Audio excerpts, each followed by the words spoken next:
ஓசியா தீர்க்கதரிசி மூலமாய் கர்த்தராகிய தேவன் ஒரு வாக்குத்தத்தமான தீர்க்க தரிசனமான வார்த்தையை கர்த்தர் கொடுக்கிறார். ஓசியா தீர்க்க தரிசன புஸ்தகம் 14ஆம் அதிகாரம் அதனுடைய 5வது வசனத்திலே நாம் வாசிக்கிறோம். நான் இஸ்ரவேலுக்கு பனியை போல இருப்பேன் என்று சொல்லி கர்த்தர் சொல்லுகிறார்.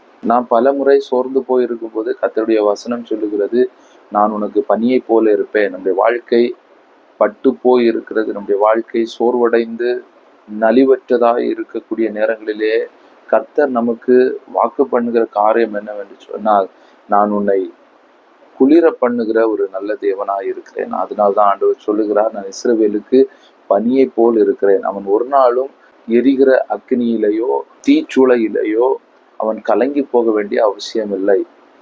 மரண இருளின் பள்ளத்தாக்கிலே நடந்தாலும் பொல்லாப்புக்கு பயப்படேன் என்று சொன்ன சங்கீதக்காரனை போல நம்முடைய வாழ்க்கையிலும் நம்மை சுற்றிலும் எரிந்து நிற்கிற, எரிச்சல் அடைத்து கொண்டிருக்கிற சத்ருவின் எல்லா கிரியைகளையும் நம்முடைய வாழ்க்கையிலே அதை சாதகமாக மாற்றி நம்முடைய வாழ்க்கையிலே அதை குளிர பண்ணுகிற ஒரு நல்ல கர்த்தர் நம்மோடு கூட இருக்கிறார்.